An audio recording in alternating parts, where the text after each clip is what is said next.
नमस्कार दोस्तों, welcome to my channel exam store channel में मैं आप सभी का स्वागत करता हूं। तो फ्रेंड, आपकी तर्ज पे मैं आज क्लास 11th की एनसीईआरटी जो विश्व इतिहास के कुछ विषय के बारे में हम लोग पढ़ने वाले हैं। जी हाँ फ्रेंड, ये सीरीज लगातार आपकी कंटिन्यू रहने वाली है। तो जितने भी मेरे भाई बंधु यूपीएससी, स्टेट, पीसीएस जितने भी एग्जाम होते हैं, तो जो लोग भी तैयारी करते हैं उनके लिए ये सीरीज लेके आ रहा हूँ और ये लगातार कंटिन्यू रहने वाली है। तो फ्रेंड, बस आपका थोड़ा सा लिटिल बिट सपोर्ट चाहिए। बस आप लोग चैनल को सब्सक्राइब कर लीजिए, वीडियो को लाइक कर दीजिए, क्योंकि एग्जाम स्टोर आपके लिए लगातार जो है प्रतियोगी परीक्षाओं की भी प्रिपरेशन करता रहता है, तो लेटेस्ट जॉब के भी बारे में बताता रहता है। तो चलिए, आज हम लोग को टॉपिक जो रहेगा कक्षा 11 के लिए इतिहास की पाठ्य पुस्तक और विश्व इतिहास के कुछ विषय। जी हाँ दोस्तों, तो हम लोग इसको पढ़ने वाले एनसीईआरटी पैटर्न का देख ले। यहाँ से हम लोग पूरा आपको मैं शुरू से ये दिखा भी दे रहा हूँ कि आप लोग देख सकते हैं। और ये बुक आपको चाहिए तो आपको पीडीएफ मिल जाएगी। आपको डिस्क्रिप्शन बॉक्स में टेलीग्राम चैनल का लिंक मिलेगा, वहाँ से जाके आप लोग ले सकते हैं। तो यहाँ से देखिए, विश्व इतिहास का अध्ययन जो है हम लोग कहाँ से करने वाले हैं, हम लोग समय से करते हैं फ्रेंड। ये पाठ्य पुस्तक की कुछ समितियाँ दी गई हैं जो मैं आपको दिखा दे रहा हूँ। आभार व्यक्त किया गया है यहाँ पे। ये जो है आपकी सूचियाँ हैं, इंडेक्स यहाँ से देख सकते हैं। और ये एक प्रारंभिक समाज, ये आपका चैप्टर रहने वाला है। एक प्रारंभिक समाज, समय की शुरुआत से लेखन कला और शहरी जीवन में। तो फ्रेंड चलिए हम लोग प्रारंभिक समाज स्टार्ट करते हैं। इस अनुभाग में हम प्रारंभिक समाजों से संबंधित दो विषयों के बारे में पढ़ेंगे। पहला विषय सुंदर अतीत में लाखों साल पहले मानव अस्तित्व में शुरुआत के बारे में है। जो पहला अस्तित्व है वो किसके बारे में, मानव अस्तित्व की शुरुआत के बारे में है। इसमें आप यह पढ़ेंगे कि सर्वप्रथम अफ्रीका में मानव प्राणियों का प्रादुर्भाव कैसे हुआ। तो फ्रेंड, सबसे पहले आप लोग पढ़ेंगे कि सर्वप्रथम अफ्रीका में मानव प्राणियों का प्रादुर्भाव कैसे हुआ। तो पुरातत्व विज्ञानों ने इतिहास के इन प्रारंभिक चरणों के बारे में हड्डियों और पत्थर के औजारों का अवशेषों की सहायता से कैसे अध्ययन किया है, इसके बारे में हम लोग पढ़ेंगे। ठीक है फ्रेंड, पुरातत्व वैज्ञानिकों ने आरंभिक मानव के जीवन के बारे में पुनर्निर्माण करने के प्रयत्न किए हैं। जो हमारे पुरातत्व वैज्ञानिक थे, उन्होंने आरंभिक मानव के जीवन के बारे में पुनर्निर्माण करने के प्रयत्न किए हैं। उन्होंने यह जानने की कोशिश की है कि वे कैसे घरों में रहते हैं। तो हम लोग जानेंगे कि वो लोग कैसे घरों में रहते थे। वे पेड़ पौधों से उत्पन्न कंदमूल बीजों को इकट्ठा करके जानवरों का शिकार करके अपना भरण पोषण करते थे। तो फ्रेंड, वो कैसे अपना जीवन यापन करते थे, तो पेड़ पौधों से उत्पन्न कंदमूल और बीजों के इकट्ठा करके और जानवरों का शिकार करके वे अपना भरण पोषण करते थे। और वो किन तरीकों से अपने भाव एवं विचारों को अभिव्यक्त करते थे, ये भी हम लोग जानेंगे। आप यह भी पढ़ेंगे कि आदमी द्वारा आग और भाषा का प्रयोग कब और कैसे शुरू हुआ। अंत में आप यह भी देखेंगी कि आज की दुनिया में जो लोग शिकार और पेड़ पौधे से प्राप्त खाद्य सामग्रियों में अपना भरण पोषण करते हैं, क्या उनके जीवन का अध्ययन करने से अतीत के बारे में जानकारी मिल सकती है। ठीक है फ्रेंड, अब हम लोग आगे इसी तरह कंटिन्यू रहेंगे। दूसरे विषय में कुछ प्रारंभिक नगर जैसे मेसोपोटामिया, आप लोगों ने सुना होगा, वर्तमान में इसका नाम इराक है, के शहरों के बारे में चर्चा की गई है। इन नगरों का विकास मंदिरों के आसपास हुआ था। ये नगर सुदूर व्यापार के केंद्र थे। पुरातात्विक साक्ष्यों यानी पुरानी बस्तियों के अवशेषों और बहुतायत में पाई जाने वाली लिखित सामग्रियाँ। तो फ्रेंड देखिए, लिखित सामग्रियों के आधार पर उस समय के भिन्न भिन्न लोगों जैसे शिल्पियों, लिपिकों, श्रमिकों, पुरोहितों, राजा रानियों आदि के जीवन के पुनर्निर्माण का प्रयत्न किया गया है। आप यह भी देखेंगे कि इनमें से शहरों तथा कस्बों में पशुचारक समुदाय के लोग अपनी महत्वपूर्ण भूमिका कैसे निभाते हैं। एक विचारणीय प्रश्न यह है कि यदि लेखन कला का विकास नहीं हुआ तो इन शहरों में विभिन्न प्रकार की गतिविधियां कैसे संभव होती हैं। आपके मन में भी क्वेश्चन ये उठता होगा, स्वाभाविक सी बात है। आपको यह जानकर आश्चर्य होगा कि लाखों वर्ष तक जंगलों, गुफाओं अथवा काम चलाऊ घरों, आसरों तथा शिलाश्रयों में रहने वाले इंसानों ने आगे चलकर गांव और शहरों में रहना कैसे शुरुआत किया। ठीक है फ्रेंड, यह एक लंबी कहानी और ऐसी अनेक घटनाओं से जुड़ी जो सर्वप्रथम नगरों की स्थापना से कम 5000 वर्ष पहले घटित हुई थी।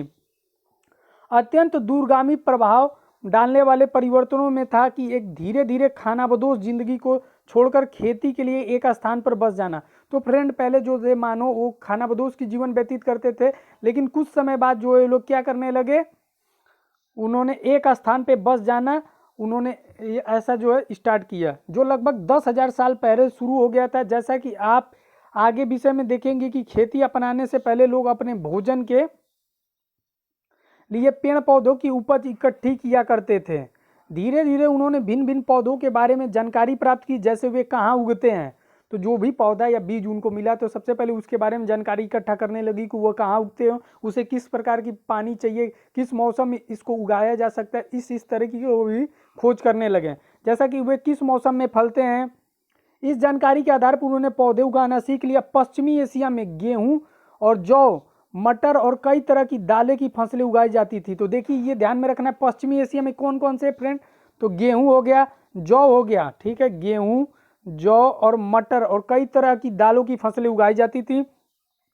पूर्वी तथा दक्षिणी पूर्वी एशिया में ज्वार, पूर्वी तथा दक्षिणी पूर्वी एशिया में ज्वार, बाजरा और धान की फसलें आसानी से उगाई जाती थी। ठीक है फ्रेंड, यहाँ पे आप देख सकते हैं ज्वार, बाजरा और धान की फसलें कहाँ उगाई जाती थी, पूर्वी तथा दक्षिणी पूर्वी, ठीक है, आसानी से उगाया। ज्वार बाजरा अफ्रीका में पैदा किया जाता था। उन्हीं दिनों लोगों ने भेड़ बकरी, अब देखिए लोगों ने और भी थोड़ी सी जानकारी हुई तो भेड़ बकरी, ढोर, सुअर और गधा जैसे जानवरों को भी पालतू बनाना सीख लिया। तब पौधों से निकलने वाले रेशों जैसे रुई, पटसन और पशुओं पर उगने वाले रेशों जैसे ऊन आदि से कपड़े बुने जाने लगे। कुछ समय बाद, आज से लगभग 5,000 साल पहले, ढोरों और गधे जैसे पालतू जानवरों को हलों और गाड़ियों में जोता जाने लगा। तो फ्रेंड अब वो धीरे धीरे जैसे ढोरों और गधों से उन्होंने पालतू काम भी करना स्टार्ट कर दिया और हलों तथा गाड़ियों से भी खेत को जोतने लगे थे। इन घटनाक्रमों के फलस्वरूप अनेक परिवर्तन हुए। जब लोग फसलें उगाने लगे तो उन्हें एक ही स्थान पर तब तक रहना पड़ता था जब तक कि उनकी उगाई हुई फसल पक ना जाए। तो ऐसा होता था फ्रेंड, अगर आपने फसल बो दी है, अगर आप यहाँ से 6 महीने बाद या तुरंत चले जाओगे तो कोई और आके वो क्या करेगा, फसल काट लेगा। इस वजह से जितने भी जो लोग मतलब फसल की बुआई करते थे वो लोग वेट करते थे 6 महीने 5 महीने जब तक फसल पक के तैयार ना हो जाए। इसलिए एक स्थान पर बसकर रहना आम बात हो गई। इसके फलस्वरूप लोग अपने रहने के लिए अधिक अस्थायी घर भी बनाने लगे। आप अगर कहीं रुकते हो 5-6 महीने के लिए तो उसके लिए अस्थायी घर भी तो होना चाहिए, इसलिए उन्होंने अस्थायी घर भी बनाना स्टार्ट कर दिया था। फ्रेंड इसी बीच कुछ जन समुदाय ने मिट्टी के बर्तन बनाना भी सीख लिए। तो फ्रेंड अब देखिए उन्होंने धीरे धीरे मिट्टी के भी बर्तन बनाना सीख लिया। अनाज और अन्य उपज इकट्ठी करने के लिए नए उगाए गए अनाजों की तरह से भोजन बनाने के लिए इन बर्तनों का भी इस्तेमाल किया जाने लगा। वस्तुत खाद्य पदार्थों को अधिक स्वादिष्ट और सुपाच्य बनाने के लिए भोजन बनाने की प्रक्रिया पर अधिक ध्यान दिया जाने लगा। साथ ही पत्थर के औजार बनाने के तरीकों में भी बदलाव आ गया। तो फ्रेंड देखिए पहले भी पत्थर के औजार बनते थे, लेकिन अब जो औजार पत्थर ही के बनाए जा रहे, लेकिन उसमें जो है थोड़ी सी और बदलाव उन्होंने लाया। हालांकि औजार बनाने के पहले वाले तरीके भी चालू रहे। कुछ औजार तथा उपकरणों को घिसाई का विशद प्रक्रिया के जरिए चिकना और पालिशदार बनाया जाने लगा। अनेक नए उपकरण बनाए गए। थोड़ा सा इन्होंने क्या कर दिया, इन्वेंशन और ज़्यादा कर दिया, थोड़े से और मॉडिफाई करके जो है उसको और बनाया। जैसे अनाज की पिसाई और सफाई करने के लिए ओखली, ठीक है फ्रेंड, तो इन्होंने ओखली बनाया अनाज की पिसाई और सफाई करने के लिए। ओखली व मूसल और पत्थर की कुल्हाड़ी, कसिया, फावड़ा जिनसे जुताई के लिए भूमि साफ की जाती है और बीज बोने के लिए खुदाई की जाती है। ठीक है फ्रेंड, तो फावड़ा का इस्तेमाल किसके लिए, खुदाई के लिए किया जा सकता है, जिससे ये लोग बीज बो सकते हैं। और ओखल और मूसल का आप लोग को पता है पिसाई और सफाई के लिए करते थे। कुल्हाड़ी जानते हैं किसी चीज को काटने के लिए। कसिया और फावड़ा आप लोगों ने सुना ही होगा फ्रेंड। कुछ इलाकों में लोग तांबा और टीन, रांगा जैसे धातुओं के खनिज का भी उपयोग करना सीख गए। तो ये भी इंपॉर्टेंट है यहाँ से, कुछ इलाकों में लोग किसका, तांबा और टीन का। ठीक है फ्रेंड, तांबा और टीन जैसे धातुओं के खनिज का भी उपयोग करना सीख गए। कभी कभी तांबे के खनिजों को इकट्ठा करके उनके खास नीले हरे रंग की वजह से उनका इस्तेमाल किया जाता था। इससे आगे चलकर धातुओं से गहने और औजार बनाने का भी रास्ता जो है खुल गया। दूरस्थ स्थानों जैसे समुद्रों से उत्पन्न होने वाली कुछ अन्य प्रकार की चीज़ों के बारे में भी जानकारी बढ़ती जा रही थी। ये चीज़ें लकड़ी, पत्थर, हीरे, ज्वारात, धातुएं, सीपियाँ और ऑक्सीडियन, ज्वालामुखी का जो पका हुआ लावा होता है वो बैठ जाता है। स्पष्ट है लोग इन चीज़ों और उनके बारे में अपनी जानकारी के साथ एक स्थान से दूसरे स्थान पर जाते रहते थे और उनका प्रसार करते रहते थे। इस प्रकार व्यापार में वृद्धि होती गई, गांव और कस्बों का विकास होता गया और लोगों का आवागमन भी धीरे धीरे बढ़ता गया। जिसके फलस्वरूप पुराने छोटे छोटे जन समुदायों के स्थान पे छोटे छोटे राज्य जो भी विकसित हो गए। ठीक है फ्रेंड, उम्मीद करता हूँ आपको अच्छे से समझ में आ रहा होगा। अगर वीडियो पसंद है तो प्लीज़ चैनल को सब्सक्राइब, लाइक और शेयर करें, और इसी तरह का वीडियो और भी पाना चाहते हैं 9th 10th का तो आप लोग जरूर कमेंट बॉक्स में बताएं। यद्यपि ये परिवर्तन बहुत धीमी गति से हुए, इस प्रक्रिया में कई हजार वर्ष लगे, धीरे धीरे परिवर्तन होता रहा। ठीक है फ्रेंड, जिससे इसमें कई हजार वर्ष लग गए। जब शहर स्थापित हो गए, उनका विकास होने लगा, तो इन परिवर्तनों की रफ्तार भी तेज हो गई, और जैसे ही इन्होंने विकसित कर लिया उसके बाद इनका देखिए परिवर्तन किस तरीके से जो है रफ्तार पकड़ ली। इसके अलावा इन परिवर्तनों के दूरगामी परिणाम निकले। कुछ विद्वानों ने इन्हें क्रांति कहकर पुकारा। ठीक है फ्रेंड, क्योंकि लोगों के जीवन में संभवतः इतना अधिक परिवर्तन आ गया था कि उन्हें पहचानना ही मुश्किल हो गया था। जब आप आरंभिक इतिहास में इन दो विपरीत विषयों का अन्वेषण करें तो इन निरंतरताओं और परिवर्तन का अवश्य अवलोकन करें। ठीक है, यह भी याद रखें कि हमने प्रारंभिक समाजों में से कुछ को ही उदाहरण के तौर पर विस्तृत अध्ययन के लिए चुना है। ठीक है फ्रेंड, और कई प्रकार के प्रारंभिक समाज जैसे किसान समुदाय, पशुचारक यानी ग्वाले लोग, जो शिकारी संग्राहक समुदाय, और नगरवासी लोग। अब फ्रेंड वो देखिए यहाँ से स्टार्टिंग हो रही कालक्रम एक 6 लाख वर्ष पूर्व से 1 ईसा पूर्व के बारे में। तो कालक्रम का अध्ययन कैसे करते हैं, चलिए पहले उसके बारे में हम लोग जान लेते हैं फ्रेंड। तो आप इस प्रकार का कालक्रम पुस्तक के प्रत्येक अनुभाग सेक्शन में पाएंगे।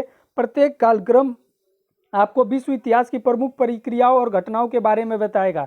जब आप इन कालक्रमों का अध्ययन करेंगे तो यह राजाओं के बीच लड़े गए युद्धों की अपेक्षा उन प्रक्रियाओं या घटनाओं जिनके द्वारा समान स्त्रियों और पुरुषों ने इतिहास को प्रभावित किया की तिथियों को अंकित करना अधिक कठिन है। ठीक है फ्रेंड, जैसे कि प्राचीन में राजाओं के द्वारा लड़े गए युद्ध या जिनके द्वारा समान स्त्रियों और पुरुषों के इतिहास को प्रभावित किया गया, उनके तिथियों को अंकित करना जो अधिक कठिन था। कुछ तिथियां किसी प्रक्रिया के आरंभ या उसकी परिपक्व अवस्था को दर्शाती हैं। ठीक है फ्रेंड, यहाँ पे आप देख सकते हैं इतिहास लगातार नए नए साक्ष्यों के आधार पर तिथियों में संशोधन कर रहे हैं और पुरानी तिथियों के निर्धारण के लिए नए तरीके का भी इस्तेमाल कर रहे हैं। तो यहाँ से आप लोग देख सकते हैं, यद्यपि हमने कालक्रम को सुविधा की दृष्टि से भौगोलिक आधार पर वास्तविक ऐतिहासिक विकास प्राय इन सीमाओं पर पाए जाते हैं। ठीक है फ्रेंड, अब चलिए यहाँ से मैं आपको ये दिखा दे रहा हूँ, आप लोग देख लीजिए। हम लोग डायरेक्ट यहाँ से आते हैं। यह कालक्रम मानव के उदय, ठीक है, पौधों और पशुओं के बसने की प्रक्रिया के बारे में प्रकाश डालता है। यहाँ पर कुछ प्रौद्योगिक विकासों जैसे आग का आविष्कार, फ्रेंड ये ध्यान से देखिएगा, यहाँ से क्वेश्चन बन सकता है। आग का आविष्कार, धातुओं का प्रयोग, हल द्वारा खेती तथा पहिए और चाक के प्रयोग के बारे में जानकारी मिलती है। ठीक है फ्रेंड, तो किस किस चीज़ की यहाँ पे आपको जानकारी मिलती है? आग का आविष्कार का, धातुओं के प्रयोग का, हल द्वारा खेती और पहिए और चाक के प्रयोग के बारे में जानकारी मिलती है। इस प्रक्रिया में नगरों का आविर्भाव और लेखन के प्रयोग के बारे में भी बताया गया है।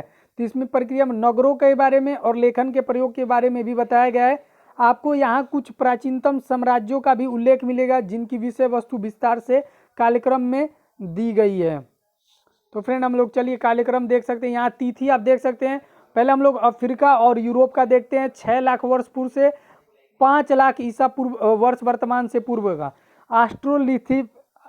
एस्ट्रोलिपिथिकस जीवाश्म यानी 56 लाख वर्ष पूर्व से अग्नि के प्रयोग के साक्ष्य मिले, वर्तमान से 14 लाख वर्ष पूर्व तक।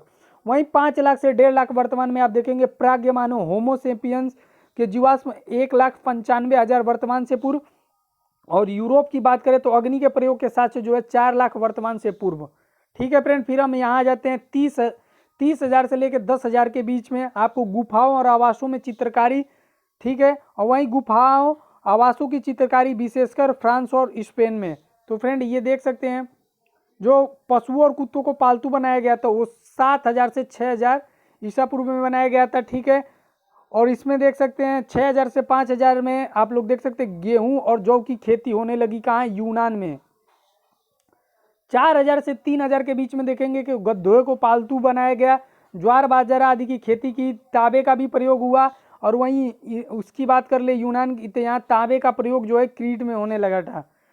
3,000 से 2,000 के बीच में बात कर ले तो हल द्वारा कृषि, प्रथम राजवंशों, नगरों, पिरामिडों, कैलेंडर, चित्रात्मक लिपि, पेपराइस, लेकिन और घोड़े को पालतू बनाया गया था पहले पूर्वी यूरोप में। तो फ्रेंड यहाँ से देख सकते हैं नगरों महलों का भी अब यहाँ से कांच की बोतलें का भी प्रयोग मिस्र में होने लगा था। लोहे का प्रयोग सूडान, लोहे का प्रयोग मिस्र 800 से 700 ईसा पूर्व में लोहे का प्रयोग सूडान में हुआ था। अब प्रथम ओलंपिक खेल जो यूनान में 776 ईसा पूर्व में हुआ था, और सिक्कों का प्रयोग यहाँ पे हुआ तो यूनान रोम गणराज्य में 500 से 400 ईसा पूर्व में फारसियों का मिस्र पर आक्रमण और एथेंस में प्रजातंत्र की स्थापना यूनान में होने लगी थी। ठीक है फ्रेंड, ऐसे अब एशिया और दक्षिण अफ्रीका का भी देख सकते हैं। 6 लाख से 5 लाख में अग्नि का प्रयोग जो हुआ था 7 लाख वर्तमान से। और दक्षिण एशिया की बात करते हैं तो पाषाण कालीन जो यहाँ से हुआ था, ठीक है, 1,09,00,000। ठीक है फ्रेंड, यहाँ से कुत्ते को पालतू जो बनाया गया था 30,000 से 10,000 के बीच में। और भीम बेटिका की गुफाएं कहाँ पाई जाती है, इससे क्वेश्चन बन जाता है।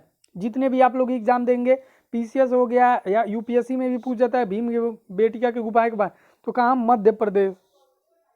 ओके फ्रेंड, वहीं 8,000 से 7,000 भेड़ और बकरियों को पालतू बनाया गया। गेहूं और जौ की खेती भी पश्चिम एशिया से होने लगी। और वहीं 7,000 से 6,000 के बीच में बात करते हैं तिथि, तो सुअर और पशुओं को भी पालतू बनाया गया पश्चिम और पूर्व एशिया में। कुक्कुट पालन 6,000 से 5,000 के बीच में कुक्कुट पालन, ज्वार बाजरा तथा अरबी की भी खेती होने लगी थी फ्रेंड। तो देख सकते हैं ये थोड़ी सी आपको ये बोरियत सी लग सकती है। बाकी हम लोग चलिए आगे यहाँ से बढ़ते हैं। अमेरिका और ऑस्ट्रेलिया के भी मैं आपको थोड़े थोड़े दिखा देता हूँ यहाँ पे। ठीक है फ्रेंड, बाकी हम लोग अब यहाँ से समय की शुरुआत से ये चैप्टर जो स्टार्ट करते हैं, विषय फर्स्ट। अभी तक मैंने सिर्फ आपको डेमो दिखाया है, अब यहाँ से हम लोग पढ़ाई करने वाले हैं। ठीक है, तो फ्रेंड यहाँ से सबसे पहले आपको फॉसिल जानना है। फॉसिल यानी जीवाश्म किसके कहते हैं। कोई भी आपसे पूछ देगा फॉसिल क्या होता है, तो फॉसिल शब्द एक अत्यंत पुराने पौधे, जानवर या मानव के उन अवशेषों या छापों के लिए प्रयुक्त किया जाता है जो एक पत्थर के रूप में बदलकर अक्सर किसी चट्टान में समा जाते हैं। समझ में आई होगी बात, कि एक अत्यंत पुराने पौधे या जानवर मानव के उन अवशेषों या छापों के लिए प्रयुक्त किया जाता है जो एक पत्थर के रूप में बदलकर अक्सर किसी चट्टान में समा जाते हैं और फिर लाखों सालों तक उसी रूप में पड़े रहते हैं। फ्रेंड, तो समझ में आ गया होगा आपको। अब यहाँ से मैं आपको बताता हूँ, यहाँ से देखिए, आज हमें यदि मानव के इतिहास की जानकारी यानी मानव के जीवाश्मों, फॉसिल, पत्थर के औजारों और गुफाओं की चित्रकारियों की खोज से मिलती है कि इनमें प्रत्येक खोज का अपना एक इतिहास है। अक्सर ही जब ऐसी खोजें सर्वप्रथम की गई, अधिकांश विद्वानों ने यह मानने से इनकार कर दिया कि ये जीवाश्म प्रारंभिक मानवों के हैं। उन्हें आदिकालीन मानव द्वारा पत्थर के औजार या रंग रोगन बनाए जाने की योग्यता के बारे में भी शक था। जो विद्वान थे उनको शक था। एक अरसे के बाद इन जीवाश्मों, औजारों और चित्रकारियों के सच्चे महत्व को स्वीकार किया गया, लेकिन एक अरसे के बाद उन विद्वानों ने भी मान लिया था। मानव का विकास क्रमिक रूप से हुआ है, इस बात का साक्ष्य हमें मानव की उन प्रजातियों यानी स्पीशीज के जीवाश्मों से मिलता है जो अब लुप्त हो चुकी हैं।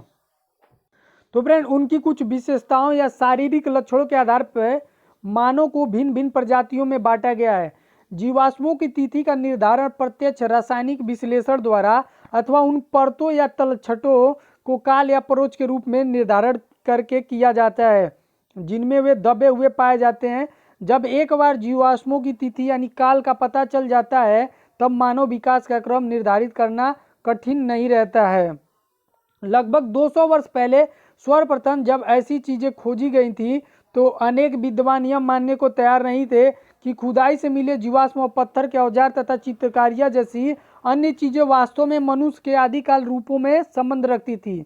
विद्वानों की यह हिचकिचाहट आमतौर पर बाइबल के ओल्ड टेस्टामेंट से अभिव्यक्त इस धारणा पर आधारित थी कि परमेश्वर ने सृष्टि की रचना करते समय अन्य प्राणियों के साथ साथ मनुष्य को भी बनाया है। देखिए फ्रेंड, यहाँ मैंने आपको सब कुछ बता दिया है कि पहले भी वो लोग हिचकिचाहट करते थे, लेकिन ओल्ड टेस्टामेंट में अभिव्यक्ति इस धारणा पर आधारित थी कि परमेश्वर ने इस सृष्टि की रचना करते समय मनुष्य और अन्य प्राणियों को बनाया है। विद्वानों की ऐसी हिचकिचाहट का एक उदाहरण देखिए। अगस्त 1856 में जब मजदूर यानी जर्मनी के डेसेल्डोर्फ नगर के पास नियंडर घाटी में चूने के पत्थरों की खान की खुदाई कर रहे थे, तो उन्हें खोपड़ी और अस्थि पंजर के कुछ टुकड़े मिले। ये चीज़ें एक स्थानीय स्कूली शिक्षक कार्ल फ्लूरलॉट जो थे, आपको मैंने बताया कहाँ पे, तो जर्मनी के डसेलफोर्ड नगर के पास नियंडर घाटी में जब चूने के पत्थरों की खान में खुदाई कर रहे थे तो उन्हें एक खोपड़ी और अस्थि पंजर के कुछ टुकड़े मिले थे। तो कार्ल फोर्स्टर जो सौंप दी गई थी, जो एक प्राकृतिक इतिहासज्ञ थे। जांच के बाद तो फ्रेंड यहाँ से देख सकते हैं, जांच के बाद उन्होंने पाया कि खोपड़ी में आधुनिक मानव की नहीं थी।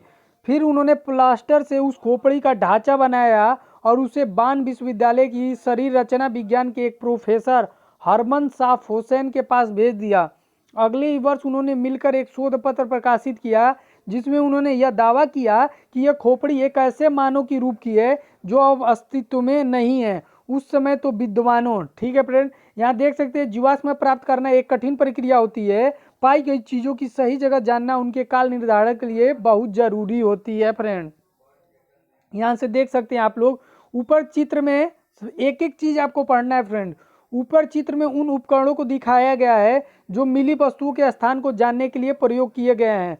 पुरातात्विक में बाईं ओर से जो वर्गाकार चौखट दिखाया गया है, ठीक है, वह एक ऐसी जाली ग्रिड है जो 10 सेंटीमीटर के वर्गों में बांटी है। इसे मिली वस्तु के स्थान पर रखने और वस्तु की क्षैतिज स्थिति का पता चलता है। दाहिनी ओर जो त्रिभुजाकार उपकरण है वह वस्तु की ऊर्ध्वाधर स्थिति दर्शाने के लिए काम में लाया गया है। तो यहाँ से देख सकते हैं ये जो चीज़ें दिखाई गई हैं आपको। और यहाँ ऊपर चित्र में दिखाया गया है कि जीवाश्म के एक टुकड़े को उस चारों ओर से घेरे पत्थर, चूना पत्थर से कैसे अलग किया गया है, ये देखिए, और कैसे अलग किया गया। आप देख सकते हैं कि इस कार्य में कितने कौशल और धैर्य की आवश्यकता होती है। अब हम यहाँ से पढ़ते हैं कि उनके इस दावे को स्वीकार नहीं किया कि जो उन्होंने खोज की थी, बताया था, तो उनके भी दावे को ठुकरा दिया गया था, स्वीकार नहीं किया गया था। और यह घोषित कर दिया गया कि यह खोपड़ी एक ऐसे व्यक्ति की है जो बहुत बाद के समय में हुआ था। मनुष्य के क्रमिक विकास का अध्ययन में एक युगांतरकारी घटना 24 नवंबर 1859 को तब घटी जब मनुष्य की उत्पत्ति के विषय में चार्ल्स डार्विन की पुस्तक on the origin of species प्रकाशित हुई। उस पुस्तक के प्रथम संस्करण की सभी 1250 यानी 1250 प्रजातियां उसके प्रकाशन के दिन ही हाथों हाथ बिक गई थी। डार्विन ने इस पुस्तक में दलील दी थी कि मानव बहुत समय पहले जानवरों से ही क्रमिक रूप से विकसित होकर अपने वर्तमान रूप में आया है। तो फ्रेंड ये जो तथ्य धारणा था वो किसका था, तो डार्विन का था। मैंने आपको यहाँ पे दिखा दिया। और ये भी क्रियाकलाप आप लोग देख सकते हैं, क्योंकि आप लोगों ने अगर यूपी बोर्ड से पढ़ा होगा या किसी भी बोर्ड से पढ़ा होगा तो आपको वहाँ क्रियाकलाप दिया जाता था। अधिकांश धर्मों में मानव प्राणियों की रचना के बारे में अनेक कहानियाँ कही गई हैं, पर अक्सर वे वैज्ञानिक खोजों से मेल नहीं खाती हैं। कुछ ऐसी धार्मिक कथाओं के बारे में भी पता लगाए गए हैं और उनकी तुलना जो है इस अध्याय में चर्चित मानव के क्रमिक विकास के इतिहास से कीजिए। तो आप लोगों ने मनगढ़ंत कहानियाँ कुछ बहुत सुनी होंगी कि मानव का उत्पत्ति कैसे हुआ था, उसको या जो भी आपने सुना होगा उन सबको आपको रिलेट करना है। तो चलिए यहाँ से जो देखिए आपको यहाँ मिला था जर्मनी के जो नियंडरथल मानव की खोपड़ी। तो पहले मानव की खोपड़ी जो है देखिए कितनी लंबी होती थी। कुछ लोगों ने इस खोपड़ी की पुरातना को स्वीकार नहीं किया और यह बताया कि यह खोपड़ी तो किसी मूर्ख या जड़ बुद्धि की प्राणी है। ठीक है फ्रेंड, तो इस तरीके का इस्तेमाल किया गया था। अब यहाँ से देख सकते हैं मानव के क्रमिक विकास की कहानी, आधुनिक मानव के पूर्वज। तो फ्रेंड आप लोग देखिए इन चारों खोपड़ियों को पहले आप लोग ध्यान से देखिए किस तरीके से शेप थी। पहले क जो है देखिए थोड़ी सी आगे से एकदम और निकली हुई है। ख देखिए यहाँ से थोड़ी सी जो है कम हुई है, लेकिन ग में एकदम बिल्कुल जो है गोल आकार में आने लगा है और घ तो बिल्कुल हम लोग का ये शेप है। ठीक है फ्रेंड, यहाँ से देख सकते हैं इन चार खोपड़ियों को देखिए। खोपड़ी क एक बानर की है, किसकी है, ये जो क आपको खोपड़ी दिख रही है बानर की है। और खोपड़ी ख, जो खोपड़ी ख आपको देख रही है ये एस्ट्रोलिपिथिकस नामक प्रजाति की है। खोपड़ी ग जो है होमो इरेक्टस की है, जो सीधे खड़े होकर चलने वाले आदमी हैं, तो ये सीधे खड़े होकर चलते हैं।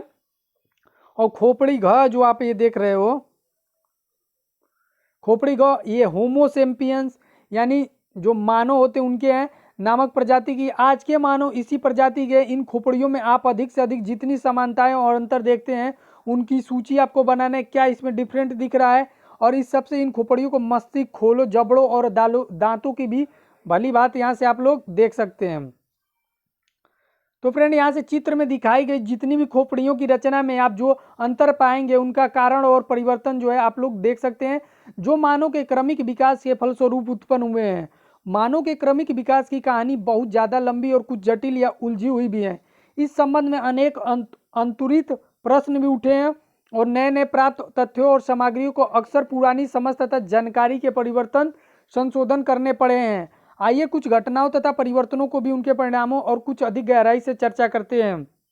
तो फ्रेंड यहाँ से हम लोग देखते हैं मानव के विकास के क्रम को लगभग 360 से 240 लाख वर्ष पहले तक खोजा जा सकता है। कभी कभी हमारे लिए इतने लंबे समय के विस्तार की कल्पना करना बहुत कठिन हो जाता है। यदि आप अपनी पुस्तक के एक पृष्ठ को 10,000 वर्षों के बराबर माने तो 10 पृष्ठ 1 लाख वर्षों के बराबर और 100 पृष्ठ 10 लाख वर्षों के बराबर होंगे। इस प्रकार 360 लाख वर्षों के बारे में सोचने के लिए आपको 3600 पृष्ठों की पुस्तकों की कल्पना करनी होगी।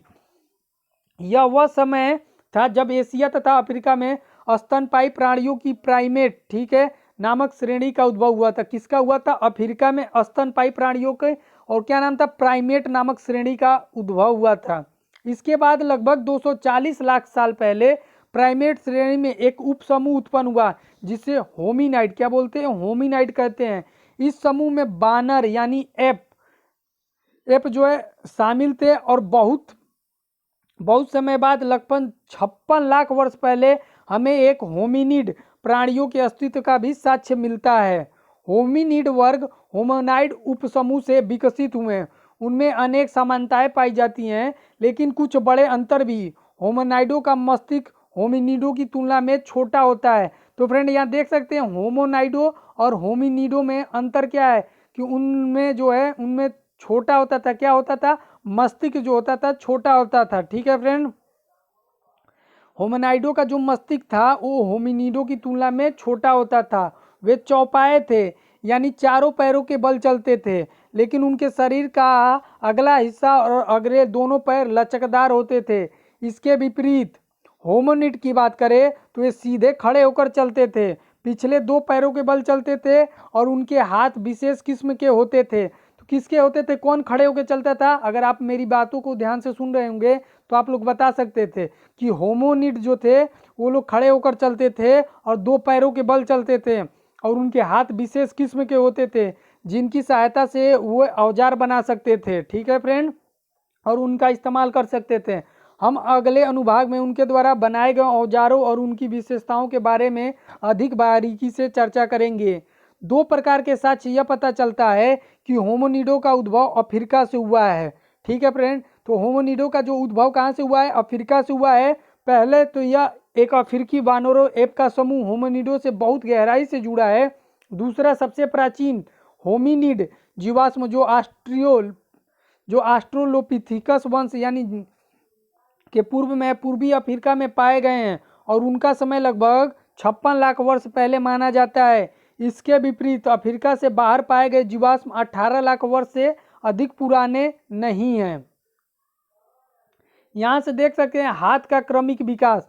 जो हाथ था होमिनिडो का, यहाँ से देख सकते हैं आकृति चिंपैंजी की ठीक व सूक्ष्म पकड़ दर्शाती है। तो किसकी दर्शाती है? चिंपैंजी की।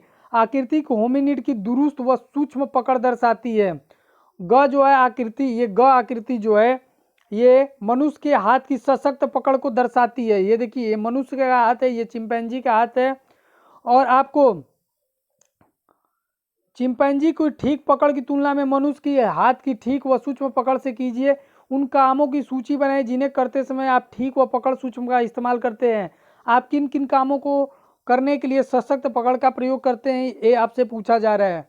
तो फ्रेंड, होमोनिड और होमोनेड नामक परिवार के सदस्य होते हैं। जो होमोनिड जो होते हैं होमोनेड नामक परिवार के सदस्य होते हैं। इस परिवार में सभी रूपे को मानव के प्राणी शामिल हैं। जैसे होमोनिड समूह की अनेक विशेषताएं जैसे मस्तिष्क का बड़ा आकार, पैरों के बल सीधे खड़े होने की क्षमता और दो पैरों के बल चलना, हाथ की क्षमता जिससे वो औजार बना सकते थे और उनका इस्तेमाल कर सकते हैं। फ्रेंड, आपको होमोनिड के बारे में अच्छे से क्लियर हो चुका होगा। अब हम लोग देखते हैं होमोनिडो को आगे कई शाखाओं में विभाजित किया जा सकता है। इन शाखाओं को जीनस कहते हैं। इन शाखाओं में ऑस्ट्रेलोपिथेकस और होमो अधिक महत्वपूर्ण है। इन शाखाओं में प्रत्येक की कई प्रजातियां होती है। ऑस्ट्रोलिपिथिकस और होमो के बीच बड़े अंतर उनके मस्तिष्क के आकार, जबड़े और दांतों के संबंध में पाए जाते हैं। ऑस्ट्रोलिपिथिकस के मस्तिष्क का आकार होमो की अपेक्षा बड़ा होता है, जबड़े अधिक भारी होते हैं और दांत भी ज़्यादा बड़े होते हैं। ठीक है फ्रेंड, हिंदी में जो जीन्स शब्द के लिए वंश का प्रयोग भी किया जाता है। होमोनिडो को आगे कई शाखाओं में विभाजित किया जा सकता है। इन शाखाओं को जीनस कहते हैं। इन शाखाओं, ये फ्रेंड मैंने पढ़ा लग रहा है, हाँ चलिए देख लेते हैं यहाँ से। होमो अधिक महत्वपूर्ण है। इन शाखाओं में प्रत्येक की कई प्रजातियां होती हैं और इनके कई अंतर है। क्या? मस्तिष्क का आकार, जबड़े और दांतों के संबंध में पाए जाते हैं। ऑस्ट्रोलिपिथेकस में मस्तिष्क का आकार जो है होमो की अपेक्षा बड़ा होता है, जबड़े अधिक भारी होते हैं और दांत भी ज़्यादा बड़े होते हैं फ्रेंड। दरअसल इन प्रजातियों को वैज्ञानिक द्वारा जो नाम दिए गए हैं सभी लातीन, क्या है? लातीनी और यूनानी भाषा के शब्दों से ही बने हैं। उदाहरण के लिए ऑस्ट्रोलिपिथिकस नामक यानी लातिनी भाषा के शब्द ऑस्ट्रल यानी दक्षिणी और यूनानी भाषा के शब्द पिथिकस यानी बानर से मिलकर बना है। ठीक है फ्रेंड, यानी ऑस्ट्रल मतलब क्या होता है? दक्षिणी, और पिथिकस मतलब क्या होता है? बानर। ठीक है फ्रेंड, मिलकर बना। इन नाम इसलिए दिया गया है क्योंकि मानव के आदि रूप में उसकी एप बानर अवस्था के अनेक लक्षण बरकरार रहे हैं, जैसे होमो की तुलना में मस्तिष्क का अपेक्षाकृत छोटा होना, पिछड़े दांत यानी पिछले दांत बड़े होना और हाथों की दक्षता की सीमित होना, उसमें सीधी खड़े होकर चलने की क्षमता से अधिक नहीं थी। ठीक है, वो लोग पीछे जो है चल नहीं पाते थे क्योंकि वो अभी भी अपना बहुत सा समय पेड़ों पर गुजारता था, इसलिए उनमें पेड़ों पर जीवन जीने की लिए आवश्यक अनेक विशेषताएं अब भी मौजूद थी, जैसे आगे के अवयवों का लंबा होना, हाथ और पैरों की हड्डियों का मुड़ा होना, टखने के जोड़ों। ठीक है फ्रेंड, यहाँ से देख सकते हैं, इसके बारे में मैं आपको थोड़ा सा इसको करा के घुमावदार होना। कालांतर में जब औजार बनाने की लंबी दूरी तक पैदल चलने की क्रियाओं में बढ़ोतरी होती गई, तब मानवीय विशिष्टताओं तथा लक्षणों का भी विकास होता चला गया है। यहाँ पे थोड़ा रुकिए, इसको भी हम लोग अच्छे से देख लेते हैं क्योंकि इसको पढ़ेंगे नहीं तब तक आपको कुछ पता नहीं चलेगा। तो ऑस्ट्रोलिपिथिकस में ओल्ड वई गुर्ज की खोज 17 जुलाई 1959 में सर्वप्रथम 20वीं शताब्दी के प्रारंभिक वर्षों में एक जर्मन तितली संग्राहक द्वारा खोजा गया था, लेकिन आगे चलकर यह अल्डूवर्ड नामक मैरी और लुइस लीकी के साथ गहराई से जुड़ गया, जिन्होंने यहाँ 40 वर्ष से भी अधिक समय तक शोध कार्य किया। मेरी लीकी ने यह आल्डुवई और लेतोली पुरातत्वीय खुदाई कार्य की देखभाल की थी और वहाँ की अनेक रोमांचक खोजों में उसका हाथ रहा। तो चलिए, कौन सी खोज थी? उस दिन सवेरे जब मैं उठा तो मुझे सिर में दर्द और हल्का बुखार महसूस हो रहा था। इच्छा तो नहीं थी पर मुझे शिविर में ही रहना पड़ा। चूँकि हम दोनों में से काम पर नहीं जा रहा था, इसलिए मेरी के लिए काम पर जाना जरूरी हो गया। हमें अपना काम पूरा करने के लिए सिर्फ 7 सप्ताह का ही समय मिलता था, जो जल्दी जल्दी बीत रहा था। इसलिए मेरी अपने दोनों कुत्तों सैली और टूटस, ये दोनों कुत्तों के नाम है, खुदाई पर चली गई। मैं बेचैन होकर पीछे शिविर में रह गया। कुछ समय बाद शायद मेरी झपकी टूटी तो मैंने लैंड रोवर की आवाज़ सुनी। वह बड़ी तेज से शिविर की ओर आ रही थी। मुझे पल भर के लिए एक सपना सा आ गया। मुझे लगा कि मेरी को किसी जहरीले बिच्छू ने काट लिया है। वहाँ सैकड़ों की तादाद में बिच्छू थे। ठीक है फ्रेंड, अथवा किसी सांप ने डस लिया है जो कुत्तों की नज़र से बच निकला होगा। लैंड रोवर गाड़ी खड़खड़ाहट के साथ रुकी और मैंने कई बार मेरी की आवाज़ सुनी। वह बार बार पुकार रही थी, मैंने उसे पा लिया, मैंने उसे पा लिया, मैंने उसे पा लिया। मैं अब भी सिर दर्द से लड़खड़ा रहा था। मैं उसका मतलब नहीं समझ पाया और मैंने पूछा, अरे क्या हुआ, क्या पा लिया, क्या चोट खा बैठी? मैरी ने कहा, उसी को, बस उस आदमी को, हमारे आदमी को पा लिया, उसी को जिसे हम पिछले 23 वर्षों से खोज रहे थे। जल्दी आओ, मुझे उसके दांत मिल गए हैं। ठीक है फ्रेंड, ये मैरी ने बताया और हम लोगों ने ये पढ़ ही लिया था। अब यहाँ से आदिकालीन मानवों के अवशेषों को भिन्न भिन्न प्रजातियों में वर्गीकृत किया गया है। इन प्रजातियों को अक्सर उनकी हड्डियों की रचना में पाए जाने वाले अंतरों के आधार पर एक दूसरे से अलग किया गया है। उदाहरण के लिए प्रारंभिक मानवों की प्रजातियों की उनकी खोपड़ी के आकार और जबड़े की विशेषताओं के आधार पर बांटा गया है। यहाँ से देख सकते हैं। तो फ्रेंड मैं एक बार वीडियो देख लेता हूँ, ज़्यादा लंबा तो नहीं क्योंकि अपलोड करने में टाइम ज़्यादा लग जाता है। तो यहाँ पे ये आधे घंटे से अधिक की वीडियो बन चुकी है आप लोगों की। चलिए इसको ख़त्म करके ही मैं वीडियो पॉज करूँगा। तो यहाँ से देख सकते हैं मस्ती के आकार, उसकी क्षमता में वृद्धि, औजार बनाना, ठीक है, औजारों को इस्तेमाल के लिए, बच्चों व चीज़ों को ले जाने के लिए हाथों का मुक्त होना। फ्रेंड यहाँ से हम लोग डायरेक्ट देखते हैं। उदाहरण के लिए 2 पैरों पे खड़े होकर चलने की क्षमता के कारण हाथ बच्चों या चीज़ों को उठाकर ले जाने के लिए मुक्त हो गए। ज्यों-ज्यों हाथों का इस्तेमाल बढ़ता गया त्यों-त्यों 2 पैरों पर खड़े होकर चलने की कुशलता भी बढ़ती गई। इससे विभिन्न प्रकार के काम के लिए हाथ स्वतंत्र हो जाने का लाभ तो मिला, साथ ही 4 पैरों के बजाय 2 पैरों पर चलने से शारीरिक ऊर्जा की खपत भी कम होने लगी। लेकिन दौड़ते समय यह लाभ उल्टा हो गया। लेतोली तंजानिया में मिली होमिनिड के पदचिन्हों के जीवाश्म देखिए। इस अनुभाग का अवतरण मतलब हादार इथोपिया से प्राप्त हड्डियों के जीवाश्म में यह पता चलता है कि तत्कालीन मानव 2 पैरों पर चलने लगे थे। लगभग 25 लाख वर्ष पहले ध्रुवीय हिमच्छादन से यानी हिम युग से जब प्रारंभ हुआ था, तब पृथ्वी के बड़े बड़े भाग बर्फ से ढक गए थे। जलवायु तथा वनस्पति की स्थिति में बड़े बड़े परिवर्तन आए थे। तापमान और वर्षा की कमी हो जाने के कारण जंगल कम हो गए और घास के मैदानों का क्षेत्रफल बढ़ गया, जिसके परिणाम स्वरूप ऑस्ट्रोपिथिकस की प्रारंभिक रूप जो जंगल में रहने के आदी थे धीरे धीरे लुप्त हो गए और उनके स्थान पर उनकी दूसरी प्रजातियां आ गई जो सूखी परिस्थितियों में आराम से रह सकती थी। इनमें जीनस होमो के सबसे पुरानी प्रतिनिधित्व शामिल थे। तो फ्रेंड यहाँ से होमो लतनी भाषा का एक शब्द है जिसका अर्थ है आदमी, यद्यपि इसमें पुरुष और स्त्री दोनों शामिल है। वैज्ञानिकों ने होमो की कई प्रजातियों में बांटा है। इन प्रजातियों को उनकी विशेषताओं के अनुसार पे अलग अलग नाम दिए गए हैं। इस प्रकार जीवाश्मों को होमो हैबिलिस औजार बनाने वाले और होमो इरेक्टस सीधे खड़े होकर पैरों पर चलने वाले और होमो सेपियंस प्राग या चिंतनशील मनुष्य के रूप में वर्गीकृत किया गया। ठीक है फ्रेंड। तो होमो हैबिलस के जीवाश्म इथोपिया में, इथोपिया की राजधानी क्या होती है? एडिस अबाबा, और करेंसी जो वहाँ की है बिर चलती है, और तंजानिया की जो राजधानी होती है डोडोमा। तो फ्रेंड इससे आपको रिलेट भी करते रहना चलना है कि तंजानिया में ओडुवई गुर्ज से प्राप्त किए गए थे। होमो इरेक्टस में प्राचीनतम जीवाश्म अफ्रीका और एशिया दोनों महाद्वीप में पाए गए हैं तथा कुबी फोरा और पश्चिमी तुर्काना केन्या की राजधानी क्या होती है? केन्या की राजधानी नैरोबी होती है और करेंसी यहाँ पे शिलिंग चलती है। मोड जोकार्तो और संगीरन जावा एशिया में पाए गए जीवाश्म अफ्रीका में पाए गए जीवाश्मों की तुलना में परवर्ती काल के हैं, इसलिए अधिक संभव है। होमिनिड पूर्वी अफ्रीका से चलकर दक्षिण की ओर उत्तरी अफ्रीका, दक्षिण तथा पूर्वोत्तर एशिया और शायद यूरोप में भी 20 से 15 लाख वर्ष पहले ये प्रजातियां लगभग 10 लाख वर्ष पहले तक जीवित रहीं। यहाँ से देख सकते हैं आप लोग को फ्रेंड, ये जो है अफ्रीका का, ठीक है, अफ्रीका महाद्वीप को मैं आपको बहुत अच्छे से ही क्लियर कराऊंगा जिस दिन मैं पढ़ाऊंगा। कुछ दृष्टांतों में जीवाश्मों का नामकरण उन स्थानों के आधार पर किया गया है जहाँ पर विशेष प्रकार के जीवाश्म सर्वप्रथम मिले थे, जैसे कि जर्मनी के शहर हाइडलबर्ग में पाए गए जीवाश्मों को होमो हाइडलबर्गिस कहा गया, जबकि नियंडर घाटी में पाए गए जीवाश्मों को होमो नियंडरथैलेसिस श्रेणी में रखा गया है। यूरोप में मिले सबसे पुराने जीवाश्म होमो हाइडलबर्गेसिस और होमो नियंडरथैलेसिस के, ये दोनों ही होमो सेपियंस प्रजाति के हैं। तो ये दोनों किस प्रजाति के हैं? होमो सेपियंस प्रजाति के हैं फ्रेंड। हाइडलबर्ग मानव जो दूर दूर तक फैले हुए थे उनके जीवाश्म अफ्रीका, एशिया और यूरोप में पाए गए। कहाँ कहाँ पाए गए थे फ्रेंड?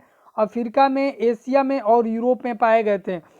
नियंडरथल जो मानव मोटे तौर पर 1,30,000 से 35,000 वर्ष पहले तक यूरोप, पश्चिमी मध्य एशिया में रहा करते थे, वे पश्चिमी यूरोप में लगभग 35,000 वर्ष पहले अचानक से विलुप्त हो गए थे। सामान्यतः ऑस्ट्रोलिपिथिकस की तुलना में होमो का मस्तिष्क बड़ा होता था। जबड़े बाहर की ओर कम निकले हुए थे, दांत छोटे होते थे और उनमें मस्तिष्क के आकार में वृद्धि को अधिक बुद्धिमत्ता और बेहतर याददाश्त से जोड़ा जाता था। जबड़ों तथा दांतों में हुआ परिवर्तन संभवतः उनके खान पान में हुई भिन्नता से संबंधित था।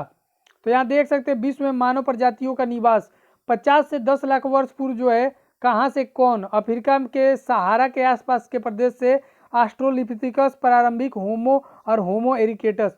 वहीं 10 लाख से 40,000 वर्ष पूर्व तक अफ्रीका और एशिया, यूरोप, मध्य अफ्रीका, मध्य अक्षांश से होमो इरिक्टस आदि होमो सेपियंस, नियंडरथल मानो, होमो सेपियंस आधुनिक मानो। तो ये जो भी आपको यहाँ पे दिख रही है ग्राफ, इससे आप लोग देख सकते हैं जो ये आपके लिए बनाई गई है। ठीक है फ्रेंड, आप लोग ट्विटर पे भी जाकर फॉलो कर सकते हैं, क्योंकि ट्विटर पर लगातार जो है सारी चीज़ें के बारे में बताई जाती हैं। 45,000 वर्ष पूर्व ऑस्ट्रेलिया आधुनिक मानो, और यहाँ से देख सकते हैं 40,000 वर्ष से अब तक उच्च अक्षांश पर यूरोप और एशिया प्रशांत द्वीप वाद वाले मानव, नियंडरस्थल आधुनिक मानव। ठीक है फ्रेंड, तो चलिए यहाँ से मानव के क्रमिक विकास की कहानी आधुनिक मानव को अब हम लोग यहाँ से पढ़ने वाले हैं फ्रेंड। तो आज के लिए हम लोग इतना ही, फिर नेक्स्ट वीडियो में लाएंगे, क्योंकि वीडियो लंबा हो जाएगा तो इसको अपलोड करने में काफ़ी टाइम लग जाता है। ठीक है फ्रेंड, तो आपकी सपोर्ट की बहुत ज़रूरत है, और ये सीरीज आपको लगातार चाहिए तो प्लीज़ आप लोग कमेंट बॉक्स में यस लिखकर ज़रूर बताएं कि मुझे ये वीडियो बनाना चाहिए। तो मिलते हैं नेक्स्ट वीडियो में, तब तक के लिए गुड बाय, टेक केयर, जय हिंद दोस्तों।